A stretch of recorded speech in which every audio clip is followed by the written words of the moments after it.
It's the blackout, Rory got the back out, showing my black ass, engine in the glass house. Started in a crack house, Obama went the back route. Killed Bin Laden, another 4 up in the black house. Still got the max out, pull a mask down like a mascot. Still trick with bitches, I with money, her with ass shots. Good, had room for one more, I took the last spot. Re-up gang Peter, nigga, yeah, done hit the jackpot. Whole nother level, then you add fame, that's a whole nother devil. Legit drug dealer, that's a whole nother bezel. The carbon Automall, that's a whole nother metal, but still keep it ghetto. Behind the scenes, pull strings like Geppetto. The gun blow steam, whistle like a tea kettle. Running like the rebels, you an LV sports shoe on a pedal. I let you niggas settle, yeah. Trouble on my mind, I got trouble on my mind. Trouble on my mind, so much trouble on my mind. Trouble on my mind, I got trouble on my mind. Trouble on my mind, so much trouble on my mind. Pharrell said get him, so I got him. Tripped on Bristol Palin, then I accidentally shot him. Then it ricocheted and killed the game. I'm a problem, cause I wanna fuck the world, but not a fan of using condoms. Pardon my French, I'm going hard as my dick when I envision my tip on the crust of bitch lips. Mr. Lip Shits has been tripping since I mentioned Reptar, Triceratops, dinosaur dick. I feel it in my gut. To kill these motherfuckers is a must like the arm of my pits. You niggas coming shorter than a Bushwick Billy costume on sale during Christmas in Philly. Well, not really. It's getting kinda chilly. Let's hit a couple bars and get some bitches wet willies. Soaked getting jiggy with it and Bel Air's riches. With a bag of pills, couple berries and a biscuit. Trouble on my mind, I got trouble on my mind. Trouble on my mind, so much trouble on my mind. Trouble on my mind, I got trouble on my mind. Trouble on my mind, so much trouble on my mind. On my mind. I'm a fucking walking paradox and a really shitty rapper in my favorite pair of socks. Iron pair of Dockers, 2 Glocks cock screaming with the speakers blasting a pair of pots. Yonkers 10 milli, you're silly, thinking that this preem wasn't free willy. The feeling is neutral, the gang is youthful, and fucking tighter than Chad Hugo's pupils. It's Wolfgang and the... With the re-ups, a hell of a buzz. Rick James said cocaine's a hell of a drug. Who else could put the hipsters with felons and thugs and paint a perfect picture of what selling it does? This is for the critics who doubted the chemistry. 2 different worlds, same symmetry. In this black art, see the wizardry. When you at the top of your game, you make enemies. You'll never finish me. Trouble on my mind, I got trouble on my mind. Trouble on my mind, so much trouble on my mind. Trouble on my mind, I got trouble on my mind. Trouble on my mind, so much trouble on my mind. On my mind.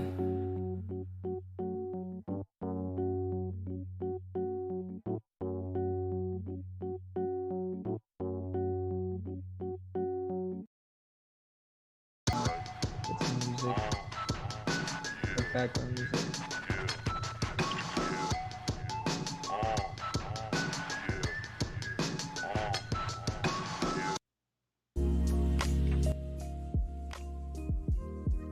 Tell me if that's too loud. Alright. Hakeem. Yo, shit. If that's the actual Hakeem, bro, I just burnt my bridges. Alright, I'm gonna...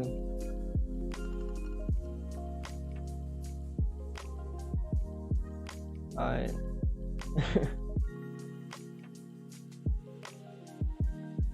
Alright. So, I'm gonna get started on some stuff. Just like a discussion thing, I guess, you know. I'm probably gonna do some call-ins as well, if anyone's willing to do it. But I'm gonna wait for a couple, maybe like 2 or 3 minutes, and then yeah, we'll get started. Yeah, this music's way too quiet.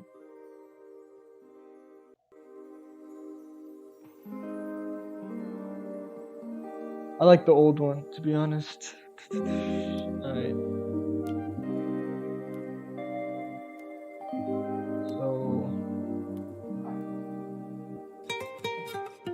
get started. Dude, Hakeem.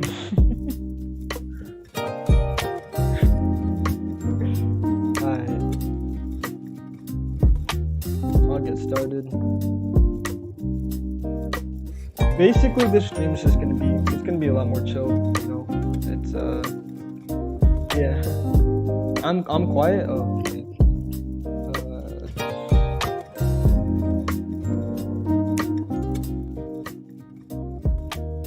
Yeah. Okay.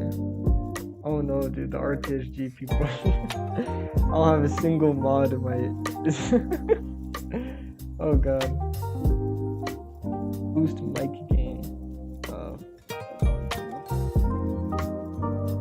Oh shit, Circle. A good friend of mine. I'm gonna get started. Hopefully you guys can hear me. But wait, let me do a playback real quick.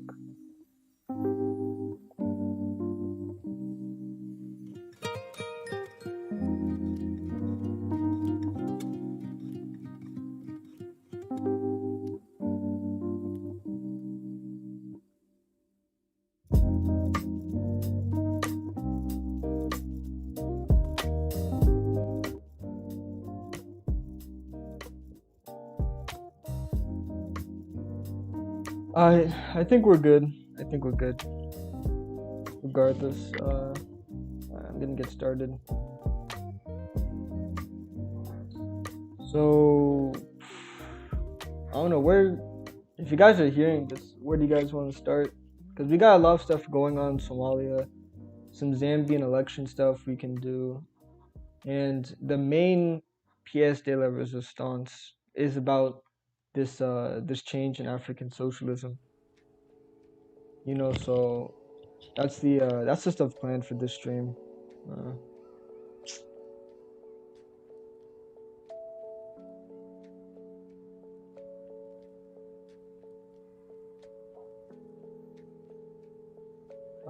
Okay. Alright, I'm gonna get started.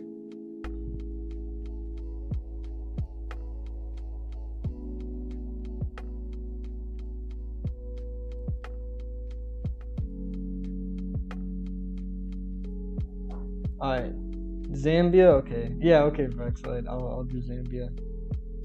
So, I don't know if you guys have heard, but there was elections in Zambia very recently. I think even less than a week ago, right? So, there's a very distinct shift in Zambian politics, right? Because the ruling party now, it's the UPND, United Party of National Development, and it's just neolibs. Like it's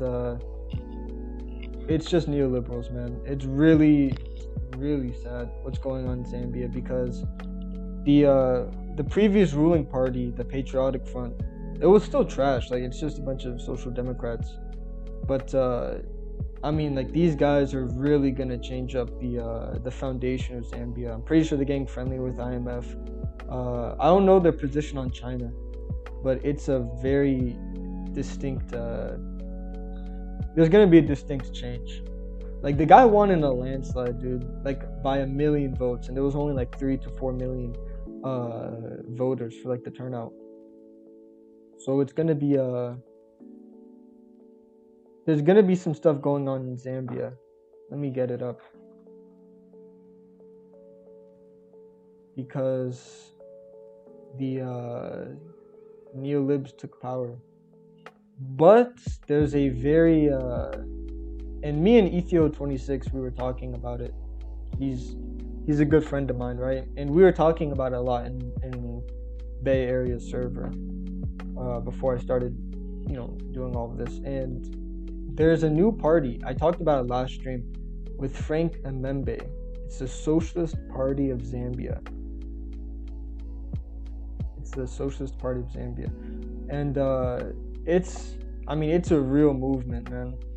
They're critical of China, but it's like at some point it doesn't even matter, dude. It's like, you know, I've met people, obviously online, right, who have just signed them off, you know, because they're China, or they don't believe China's socialist or whatever. But it's like, really, who cares, dude? It's like, at that point, it's just, chauvinism when you care so much about a country's like ulterior goals when it comes to foreign policy. It's genuine, like, oh my god, you're not aligning to this country that I want. It's some crazy stuff. So there's gonna be a very like precarious position in Zambian politics now. Let me get the electoral map, but not the map, sorry, but the parties that got voted in.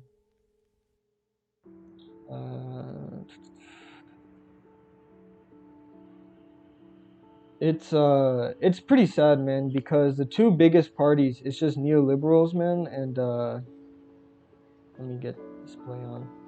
It's just neoliberals and it's social democrats. These are the guys who want the United Party for National Development. Just neoliberals who are really pro IMF, pro taking IMF loans and whatnot. Like, they have been literally like like, look at this. It's the craziest difference. And I genuinely think like people actually voted for them, in the sense of like the Patriotic Front with Lungu.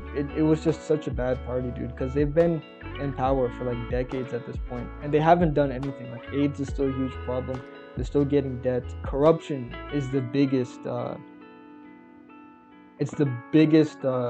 thing that made people vote for Hichilema, right? But there's a new hope, I guess, because right here, the fifth party that actually got somewhere, the fifth biggest party in Zambia, after only 2 years of existence and 1 year of campaigning, has already brought themselves like way bigger than all of these guys. And that's Fred Mbembe's Socialist Party of Zambia. It's like the ML or whatever. It doesn't even matter. Like, what they're doing is just they're destroying they're drawing the line in the sand, right?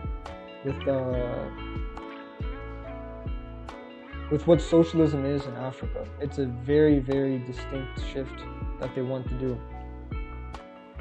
And people are voting for it. I mean, they're getting huge rallies. On the latest video, I had a lot of stuff from the Socialist Party of Zambia's rallies, because they're genuinely, at this point, they're the real movement that actually wants to bring change to the country, and corruption and whatnot. And I think what I was going to get to was that just the power of posing yourself as like this anti-corruption party. Because at this point, it's like, when we're looking at Africa, it's like people don't even care about ideology, It's only in like America and Europe and the West where we see just this like hyper fixation on ideology, right? It's like, oh, are they lib? Are they right? Are they Democrat? Are they Republican? Like in the third world, people don't care. Like, they straight up just don't care. And that is like a huge thing with Africa, because the biggest problem in Africa at this point, well, it's two. It's neocolonialism and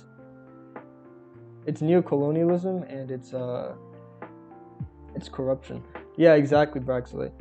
If you just call yourself an anti-corruption party, you immediately draw the line in the sand, because you will immediately just get an incredible power base, because there are so many parties in Africa, ruling parties in Africa, like the ANC, MPLA, Frelimo, SWAPO, who all call themselves anti-corruption or whatever, or they claim that they're trying to crack down on corruption, and nothing works. It just doesn't work. People are somehow getting, they're failing students in like the most prestigious Western universities. Money is still getting embezzled, you know what I'm saying? So when you're in opposition, you can easily make yourself like at the immediate forefront of your country's politics just by calling yourself an anti-corruption person. I mean, it's literally the same thing with in Peru, like Fujimori, the first one who got elected. He got into power from like anti-corruption, because people just don't care about ideology, especially in a continent where People are in poverty, people need to eat, you know what I'm saying? Like, people genuinely don't care if you're calling yourself a conservative or a Marxist Leninist or whatever. It's the populism. Like, yeah, populism is literally the way you distinct yourself. Before, it used to be ideology. Even in Africa, like the student movements and all that stuff, they were very ideological. Nowadays, like, students aren't even ideological. You know that, right? In Africa, like, people literally just care about corruption, and it makes sense. Like, it's the most material detriment to these people all over the world. Like, I remember, dude, I was in Ethiopia. Like, every single time, like, you wanted to do something, it was bribes, dude. And that's just in the urban areas, dude. Like, if you go to, like, the countryside, you are literally fighting for your life, like your land and everything, because land, it's all owned by the government in Ethiopia, but you have to rent it out.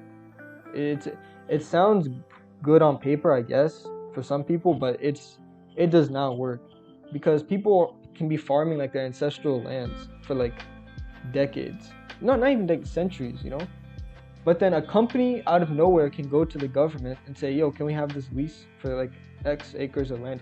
And you pay for it, it's yours. And then now you're displacing all these farmers who have been farming here for literally, like, centuries, right? It's a terrible system, right? So, what's good, Ethiopian 26? This is the guy I was talking about Zambia. We're talking about Zambia now, and I was just talking about how, social democrats are literally losing in, like, in the game of populism. Like, neoliberals can straight up gain power in electoralism, in the most crushing victory. And they're the most anti-people, anti-human ideology ever. But they can literally wrest power from the government, right? Just by calling themselves populists or anti-corruption or whatever. So, I mean, I think that is, like, the biggest. That's the future of. Oh, for real? Okay. I'm gonna bring on Ethiopian 26. He's a good friend of mine, and he's really knowledgeable on Africa, man. We talk a lot about Africa. I'm gonna be in stream discussion, okay? Oh, shoot, wrong account.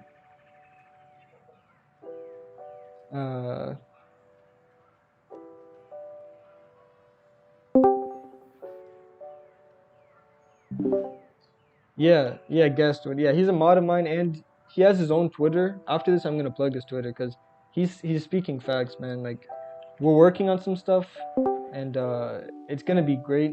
We have some. But now, yeah, let's talk about Zambia, man. How you doing? Yo, can you hear me? Yeah, I can hear you. Can stream What's good? hear? Can you? What's good, y'all? Can wait? Can the stream hear you, or I'm confused? Wait.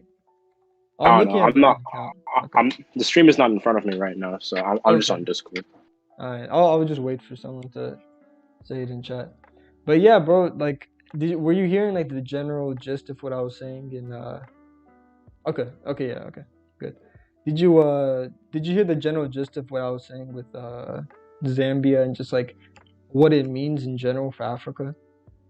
Yeah, like I just hopped on, but like on Zambia, like I'm excited to see like the developments that are going on in Zambia because the Socialist Party in Zambia, like although they didn't win per se, I think being, I think they were like fifth in the elections. Yeah. They got like a good number of votes, and I think that's really good for a new party. I think this party formed in 2019.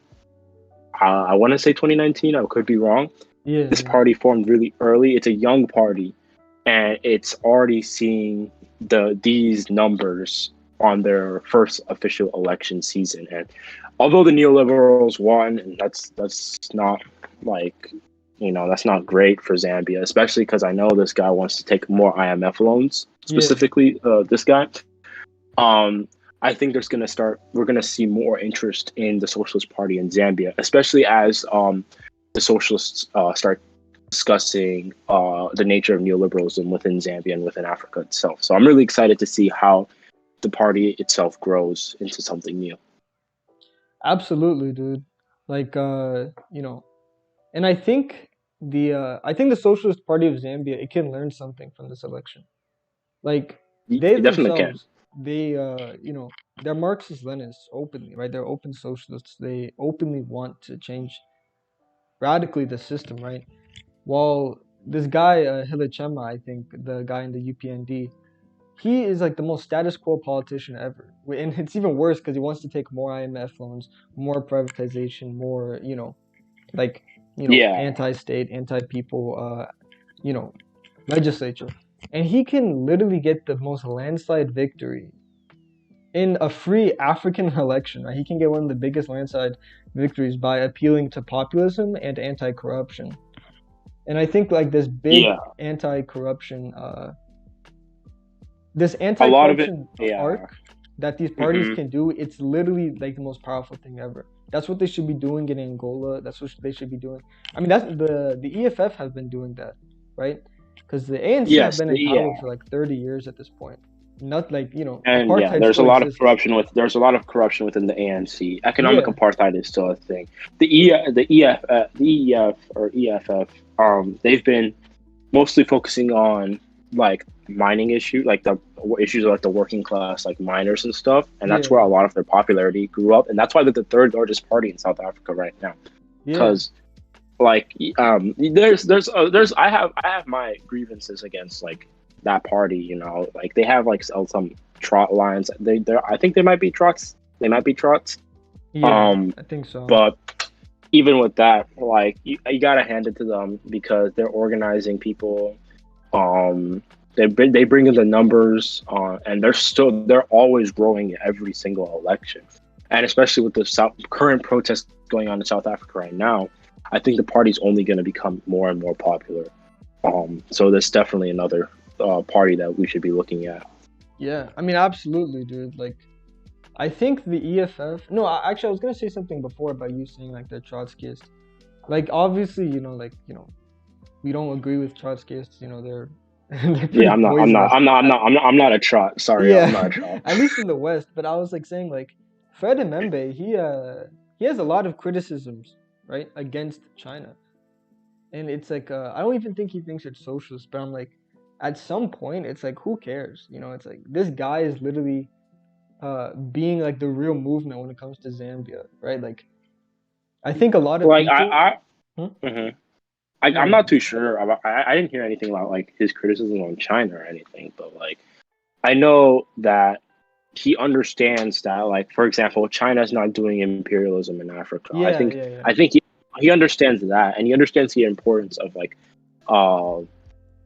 an Africa-China relationship. He understands that importance, especially with African countries starting to grow, and I think that's important.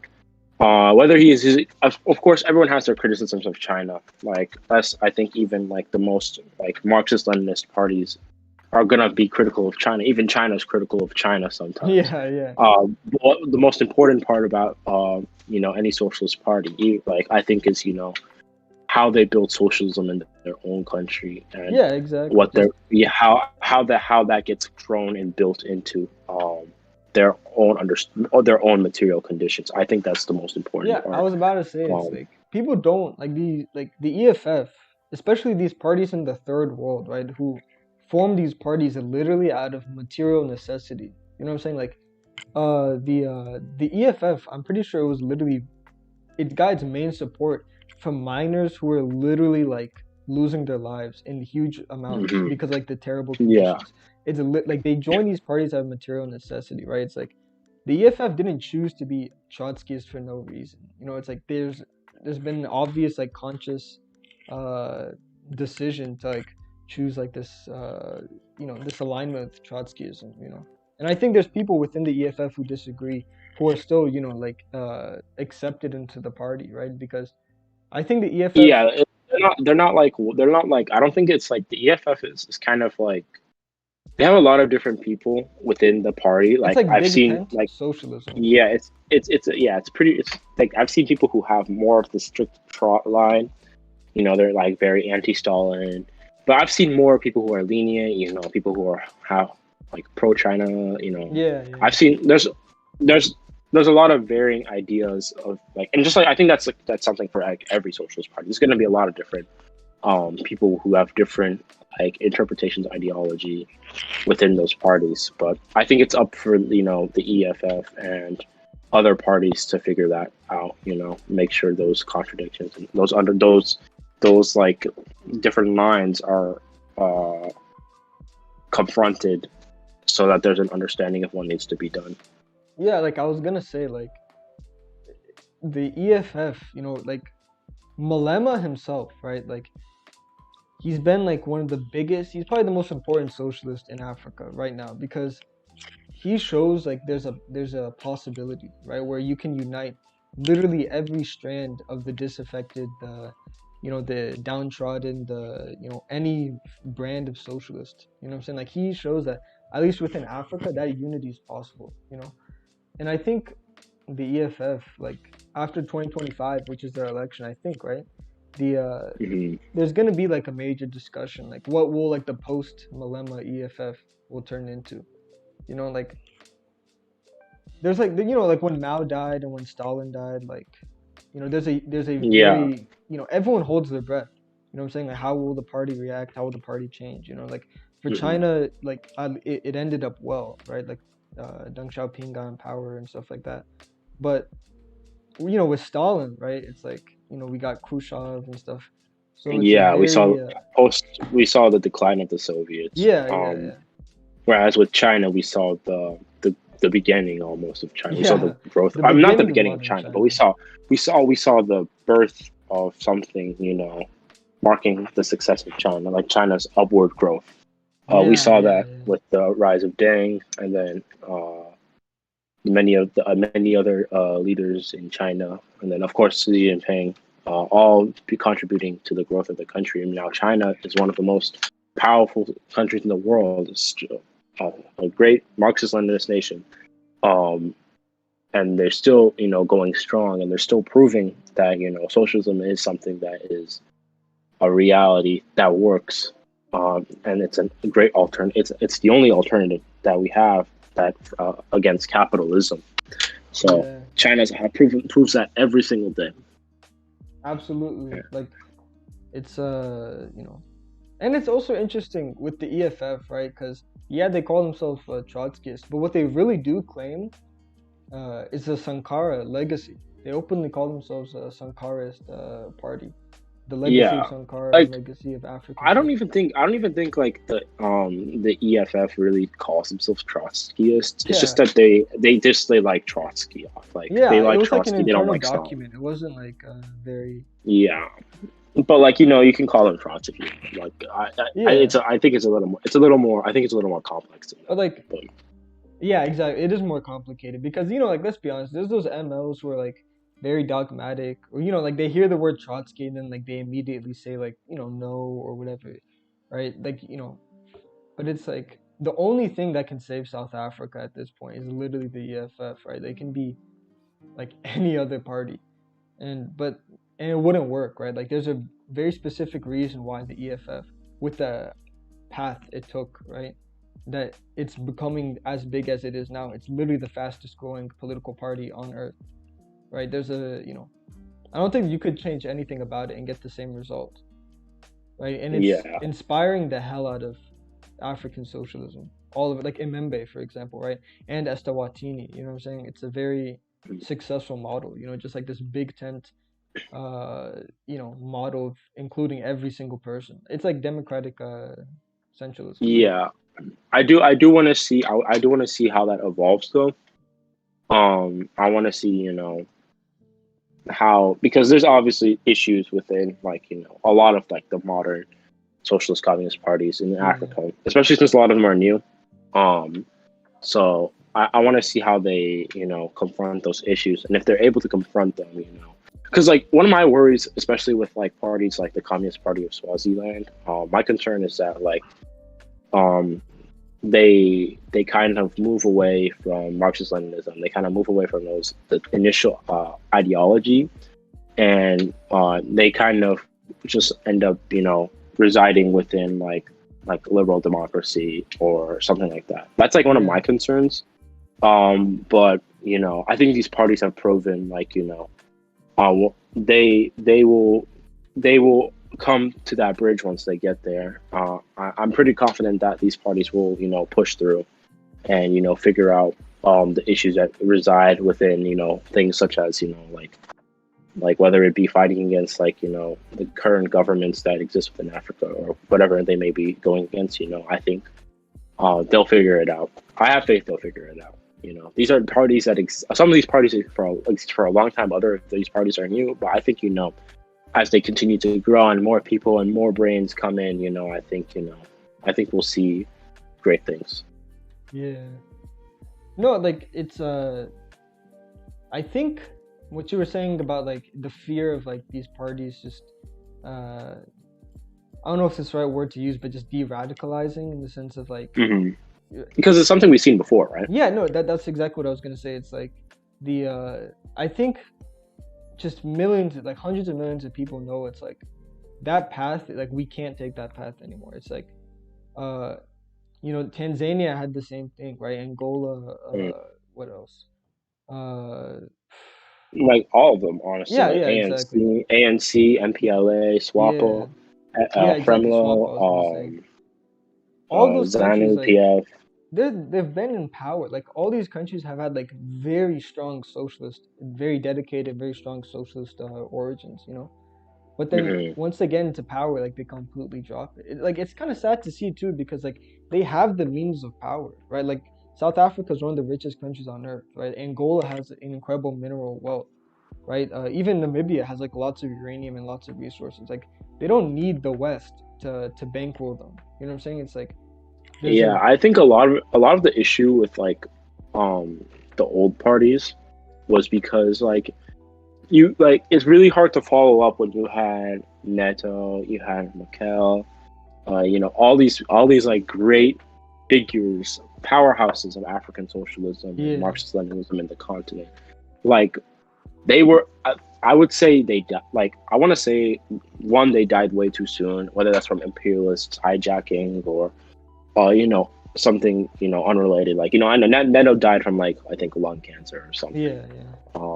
But like a lot of these leaders died way too soon, and that kind of left like this kind of gap, like especially when and then the people who come up, that's the people who usually took power afterwards. The Soviet Union is falling. Socialism's already in this global decline at that time. So people like all these opportunists and stuff kind of pop up, and it's really unfortunate. That's like the. I guess it makes. I think it's bad to hypothesize about it, but it's like Africa literally could have been the last bastion of socialism, alongside with China. There was a huge bloc that existed in Southern Africa. We saw like movements all over Southern Africa. We saw a lot of movements in West Africa also. You can't forget about those, but those were a little early on, like in Mali, Ghana.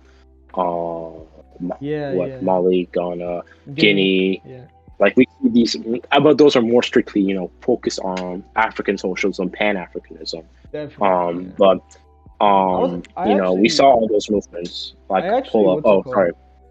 Like I don't want to interrupt, or I don't even want to like hype it up or whatever. But like the last video, I was literally saying like the West Africans, like Ghana and stuff like that, like they were really focused on Pan-Africanism because they really had like very artificial borders, right? Like, but with Southern Africa, there's a very distinct unity. Like I was saying, like there's with West African Pan-Africanists, there was a movement called Negritude, right? It was especially with Francophone Africans, right? Leopold Senghor and stuff like that in Senegal. It was strictly Pan-Africanism. It was the appreciation of all of African culture, all the unity of all Africans, decolonization and whatnot. It was a very strictly Pan-African movement. Like Leopold Senghor, like none of the intellectuals, because it was mostly an intellectual movement, none of the intellectuals in Negritude were very focused on nationalism or tribalism or whatever. They were dedicated to the Pan-African dream, And Nkrumah was the same way. Obviously, he wasn't a Franco, he didn't speak French, but there was a very distinct camp with the Pan-African Congresses, right? I think in 1945. Before all those, I think there was 5 Pan-African Congresses until Manchester, and all of them they were dominated by the French Africans, who were more focused on staying within France, maintaining colonialism, but with equality, right? But then all of a sudden, Mhm. after World War II, after the fall of France, right, people were like, "Wow, we can actually secure our independence," and Vietnam was proving it through the armed struggle, right? Yeah, And Vietnam, Algeria. yeah, yeah, exactly. So, in Nkrumah, there was a wing of a very radical wing, right, in the Pan African Congress that just completely took over the Congress. They didn't even invite the Francophone Africans, right? It was just dominated by the English speaking West Africans, right? And they drafted up a resolution, and it was complete. It was the most radical Mhm. resolution for Pan Africanism in history, right? And it was dedicated for the unity of Africa. And it was the same thing with negritude, right? But with Southern Africa, it's a lot different, right? Like Samora Machel or Samora Machel, he was a nationalist in the sense of he was dedicated to the national liberation of Africa, of course, but also Mozambique specifically. Angola has a thing called Angolani Daji, which is it specifically pertains to like the cultural emancipation of Angolans from Portugal, from all of this stuff. So I think like with Southern Africa, it's more centered around nationalism, much more than West Africa, and I think East Africa had the same thing with like actual socialists, right? With like because he had Barry, yeah, he was a nationalist, but he was also like a crypto fascist, right? So Yeah, I Barre guess is I something went on a different. tangent there, but But yeah, sorry, I'm eating also, but no, you get you get. but I think the difference comes from like those two regions is like Southern Africa was kind of still under like physical colonial rule. So like like Namibia, um, Mozambique, Angola, Zimbabwe, South Africa, were all really pretty much under the control of Europeans or European settlers in some way, shape, or form. Um, Whereas like countries like Ghana and stuff, like they were at the point in time where these countries, like in the Southern Africa, were kind of building their own movements. They were already, free, free, quote Yeah, unquote. They got their independence, but that's a good neocolonialism point. still reigned. That's a good like So, the like, I think the development of like socialism in those two regions have differed because of the conditions that existed. There was a need for nationalism. There was a need for Marxism more in the southern regions of Africa because those elements directly come or fighting against imperialism. Like hardcore imperialism was bashing into southern Africa. oh And while definitely there was, yeah and with like in West Rhodesia, South Africa, Africa. yeah, and in West Africa, while don't get me wrong, there was imperialism in form of neocolonialism and whatnot. The priority was over there was because they got their freedom that we solidify. We become more united in our struggles and our efforts of building socialism within the continent, and that was the more of the priority in like regions like Western Africa. That's why Ahmed Sekou Toure, Kwame Nkrumah, um, Kieto, like all these different leaders were trying to Yeah, do that. They're trying to solidify themselves closer together, because that was the priority at the time. I mean, dude, I mean, it's intuitive, you know what I'm saying, and like it completely adds up, cause like Guinea-Bissau, right? That's not in Southern Hmm. Africa, right? But there was a deep struggle for independence of Yeah, they were still under Guinea-Bissau. colonial occupation. Yeah. Yeah, but it's like because of especially the Portuguese, right? They really wanted to hold on their colonies, right? They really Yeah, wanted to because fight for it. yeah. So all the colonies that came out of Portuguese colonialism, they were fiercely nationalist in the sense of they won their liberation through armed struggle and whatnot. But with Amilcar Cabral, I think there's a deep veneration of the guy, and I think it is Guinea-Bissau, but it's no, what you were saying, it does add up because it's the same thing with Algeria too. Obviously, they're them being pan-Arabists and stuff like that. It did detach them from Pan-Africanism, but also they're very deeply nationalist as well. While countries that didn't really have to fight in the same way, like Iraq and Syria, uh, and I don't, my knowledge on Pan-Arabism is a lot. It's very limited, right? But uh, there were many Syrians and Iraqis and stuff like that who were very ready to just like give up their countries and be like, yeah, we're ready to become a Pan-Arabist country, right? That's why like Syria and Egypt united no problem, right? There was actually more support in Syria for I the mean, United there's Arab Republic. I think there was a difference. There's a difference between Pan-Africanism and Pan-Arabism, Oh yeah, of because course, yeah. like I think there's a lot of issues that come within Pan-Arabism, and there's a lot of people who can talk about that. I know there's a person on Twitter, um, she that person is like an Iraqi communist, like I think Baghdad Bolshevik, on Twitter. That's an account y'all should check out too. But I know there's like there's a lot of issues that come within Pan-Arabism itself, especially like how it excludes it tends sometimes minorities that live Oh within yeah, that yeah. region Like tend to be excluded, like the Assyrians and yeah, yeah. Like there was terrible stuff that happened to the Berbers. Kurds. Yeah, yeah, especially. Yeah, Berber but like, identity during but the like French, it was like still popular, but like the FLN, they really assimilated the Berbers, because they're like yeah, they're Pan-Arabists. So there was like a very but like, deep cultural, you know, but genocide like, happening. yeah, but yeah. I mean, I need to read more into like the UAR, the Nasser's UAR project, Yeah. because I'm not too educated on that. I've heard like different stories about like Syria's involvement in it, like how Marxism, like the communists in Syria, were not too keen about the UAR project. But I still need to read on into that a lot more. But definitely, I think even with like Algeria, there was interest with the Pan African struggle, even in Algeria. Algeria participated a lot within conferences, and Nasser himself also Yeah, yeah. participated a lot. They both participated a lot in general within those conferences of Pan Africanism. Nasser helped out in the Nkrumah and Lumumba a lot. You Yeah, know, yeah, yeah. their families were living in Egypt. When both of them were kind of thrown out or killed or whatever the situation was going on in their countries.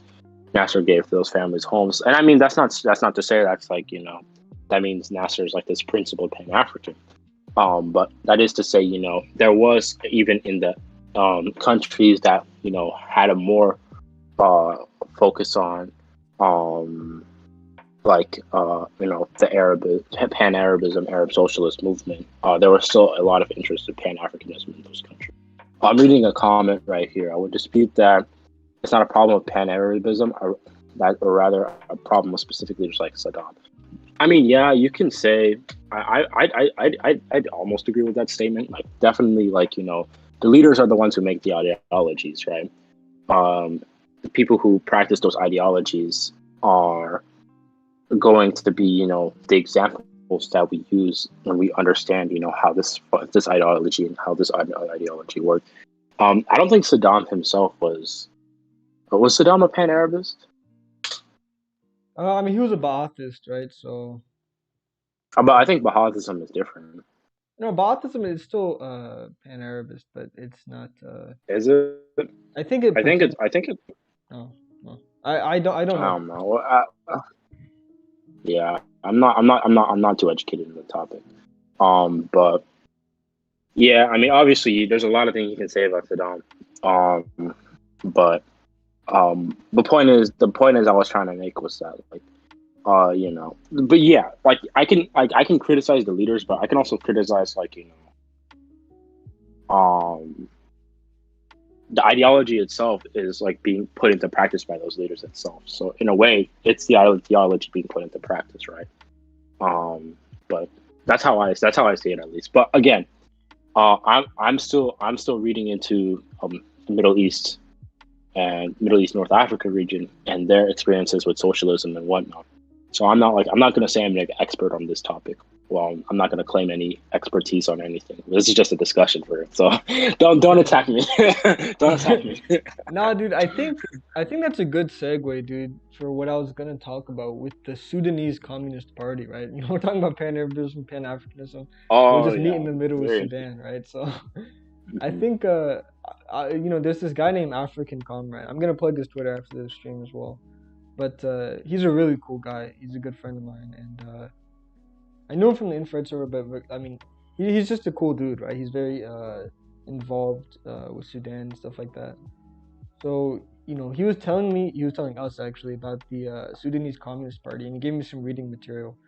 And My bad. we're definitely gonna get him on stream, I think, whenever he has time. Oh yeah, that'd be a good discussion. Yeah, but I came across this like really interesting part in this book he sent me, I guess. And it was just about how like the Sudanese Communist Party, like they're very organic. You know what I'm saying? It's not just like a bunch of like students going around saying like we want communism in Sudan, right?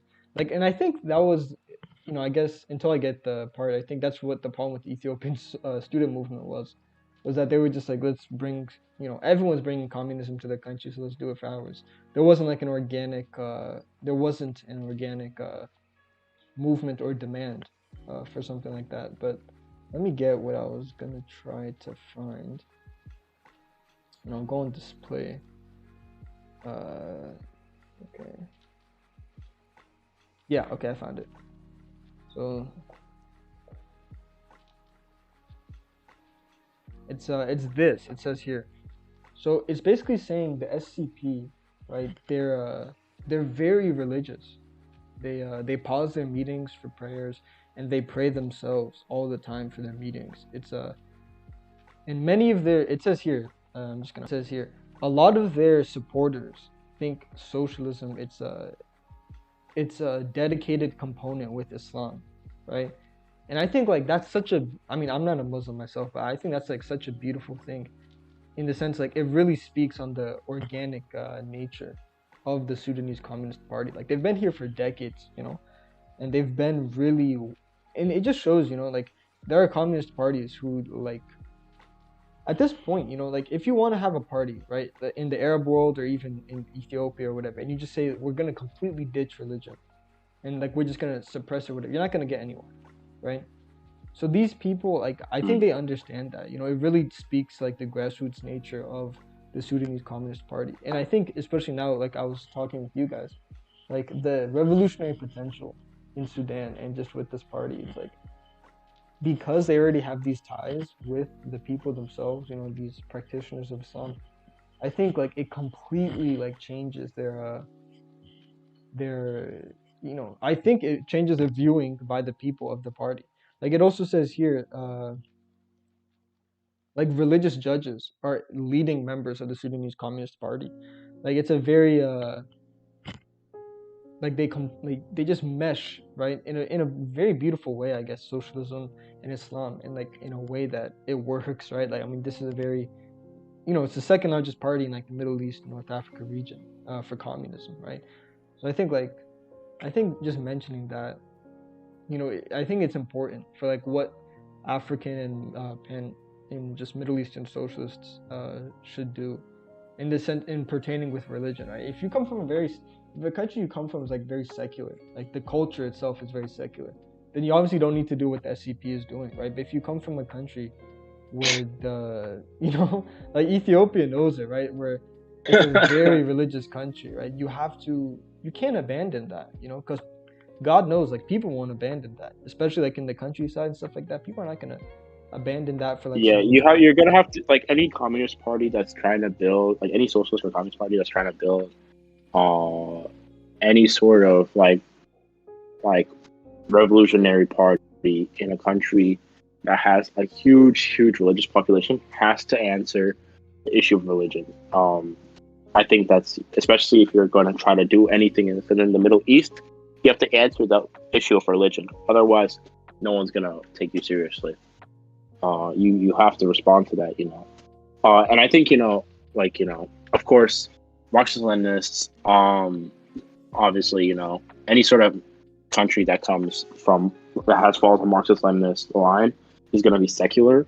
But even with that, there has to be this, like, people think like we're gonna like communists are gonna like destroy religion, right? Like there's this thing where it's like, oh my god, communists are gonna like just burn every church down, destroy every religion, and that's not the case, right?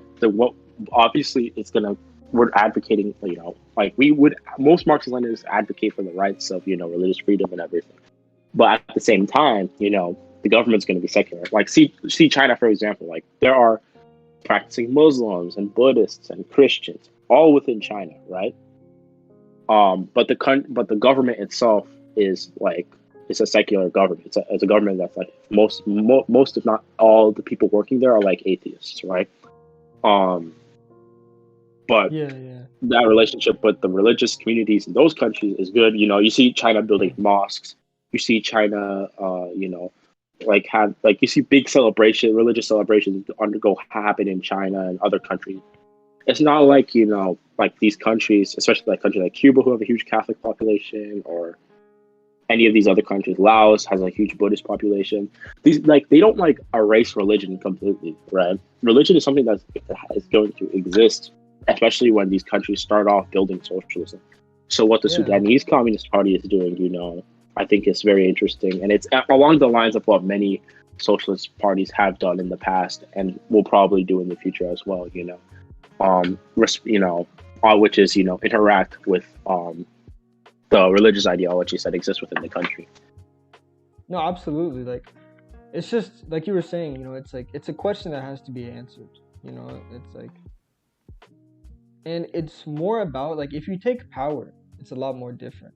Right, but even then, like China still has their deep respect for, the religions and also just the peoples that make up the country, right? But like us, right? And it's not just with the immigrants, like just genuine regular people. Like look at these, look at like these quintessential, proud Democrat, or like these, Hassan likers or whatever. Not even as I I don't watch the guy, but it's like.